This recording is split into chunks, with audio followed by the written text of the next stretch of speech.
I run a magical tavern that heals lost souls. Welcome, my friend. Come on in. The wind sounds like it's carried you a long way. We've got a fire going, and Alex is brewing something warm. Says it helps settle the soul. You see, here at the Lion's Tavern, we don't get many visitors who find us on a map. Maps are for places that stay put, for destinations you're looking for. This place is different. It tends to find you when you're not sure where you're going at all. It's a place that exists between worlds, for those who are standing between worlds themselves, between the life they've lived and the one they're still capable of building. Now, most nights are quiet, just the soft clink of mugs and the low murmur of stories shared in confidence. The air is thick with the scent of old wood, simmering stew, and a kind of peace that's been earned by every soul who's ever sought refuge here. But sometimes a soul isn't just unsettled, it's wounded. And the deepest wounds, well, they're the ones you can't see. We knew this one was coming. The tavern could feel it. The door creaked open, not with a gust of wind, but with a heavy, draining silence. A knight stood on the threshold, outlined by the stormy twilight. His armor wasn't the shining silver of parades or tournaments. It was the color of bruised evening sky, dented and scarred. But it wasn't the armor that was heavy. It was the man inside it. He carried a shadow with him that the firelight couldn't seem to touch. He moved with this deliberate slowness, like someone whose every joint ached with a weariness far older than his years. He didn't look around, didn't scan the room for threats or familiar faces. His gaze was just fixed on the floor, as if he were following a path only he could see. He chose a small wooden table in the corner, away from the other patrons, and sank onto the bench, with the groan of old wood being the only sound he made. He took off his helmet and placed it on the table with a dull thud. His face was all harsh lines and exhaustion, his eyes lost in a storm somewhere far, far from here. My friend Alex, who sometimes feels the tavern's moods more keenly than I do, was already moving. He didn't ask for an order. He just took a heavy clay mug from the shelf, one that was chipped at the rim but solid and warm. He started ladling in a dark, steaming broth. It wasn't one of our enchanted brews. No potions for courage or elixirs of forgetting. It was just a simple beef and barley stew, the kind that warms you from the inside out. It was food for the living, for a body that's carried a soul for too long. From my spot behind the bar, polishing a glass that had already been clean, I watched him. We get all sorts here, you see. Travelers who have lost their way, merchants who have lost their fortunes, and sometimes warriors who have lost their war. But this was different. It wasn't the despair of a single lost battle. It was the crushing weight of a long internal war. He felt he had already lost this war, you see, but was forced to keep fighting every day. His gauntlet stayed on, his hands resting on the hilt of a sword that looked as tired as he did. Now, people think armor is what protects you, but sometimes it becomes the cage that holds all the pain inside. His wasn't protecting him from the world, it was trapping him with himself. I picked up the steaming mug and a thick slice of dark bread and walked over. I set them down softly in front of him. He didn't flinch, didn't seem to even register I was there for a long moment. Then his eyes slowly lifted, and for a split second, I saw the true depth of the chasm in them. "Don't get many travelers on a night like this," I said quietly. Not a question, just a simple statement. The roads are treacherous. He gave a slight, almost imperceptible nod. His voice, when it came, was rough, like stones grinding together. The road is not the most treacherous part of the journey. So I pulled up a chair and sat, leaving a comfortable silence between us. Here at the Lion's Tavern, we've learned that silence is often the most important part of a conversation. It's the space where someone can finally hear themselves think. And when they decide if they're ready to speak their truth, rushing a wounded soul is like trying to force a locked door. You can only do more damage.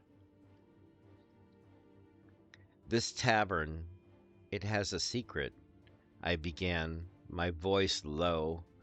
It's built from pieces of other places. That hearthstone is from a library that burned down, filled with stories that were never told. Those ceiling beams were salvaged from a ship that sank in a storm, a vessel that never made it home. Even the mugs are mismatched, collected from other inns, other lives. It's a place made of things that were broken or lost or thought to be at the end of their story. But here, together, they have a new purpose. They offer warmth. They offer shelter. I let the words hang in the air. This place has a way of finding people who feel the same. People who feel like they're standing between worlds themselves, between the person they were and the person they're afraid they might become. You're not here by accident, friend. The knight's gaze drifted from my face to the fire, just watching the flames dance. He didn't answer, but his gloved hand, which had been clenched around his sword, relaxed just a fraction. It was a start. For a long time, the only sounds were the crackling fire and the distant rumble of thunder. The knight slowly, deliberately reached for the mug. He held it in his gauntlets, letting the warmth seep through the cold metal into his hands. He took a slow sip, then another. He ate the bread piece by piece, like it was the first real food he'd tasted in an age. When he finally spoke again, his voice was quieter, the sharp edges worn away. "I made a promise," he said. His words aimed at the fire. It wasn't a confession, just a simple, heavy fact. To protect someone, to be their shield. But the shadow I was meant to shield them from was my own. He didn't elaborate. He didn't have to. In that one sentence was a universe of regret. It wasn't a story of a monster slain or a kingdom saved. It was far more painful story of personal failing, a moment where his own darkness had harmed the one person he had sworn to keep in the light. These are the wounds we see most often, not the clean cuts of a sword, but the jagged internal wounds of guilt and shame. We believe a person's story is never truly over, I offered gently. We think of it like the seasons. There are winters, long and harsh, where it feels like nothing will ever grow again, where the ground is hard and the light is thin. But winter isn't an ending, it is a time of rest, a time for the earth to gather its strength for the spring. Your journey has led you into a deep winter night, but that doesn't mean the spring will never come. He looked at me, truly looked at me, and his eyes held a flicker of something other than pain, a weary curiosity. You are not like other tavern keepers. I gave him a faint smile, and this is not like other taverns. We don't just serve drinks here, we serve solace. We offer a place to set down your shield, not just the one on your back, but the one you hold up against the world. You don't have to be strong here, you only have to be. He stayed for a few more hours, sitting by the fire as it burned down to embers. He never said another word about his past, and I never asked. He didn't need to. The tavern held his silence, absorbing the weight of his story into its old, knowing wood. He finished the stew, drank a mug of water, and just sat. The rigid line of his shoulders softened. The storm in his eyes calmed to a quiet melancholy.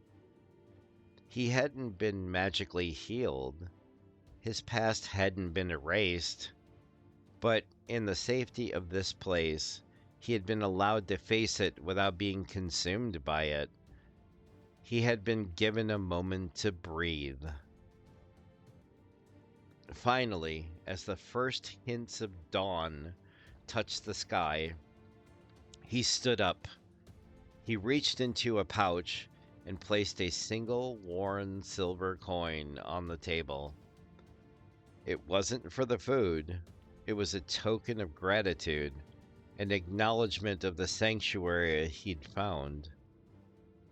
He put his helmet back on, the shadow once again falling over his face, but it seemed lighter now, less absolute.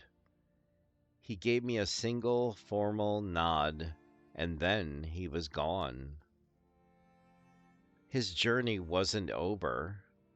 The road ahead is likely still long and hard, but he walks it with a lighter step. He was a soul standing between a life he regretted and a life he couldn't yet see. Now, maybe he has the strength to take that first step.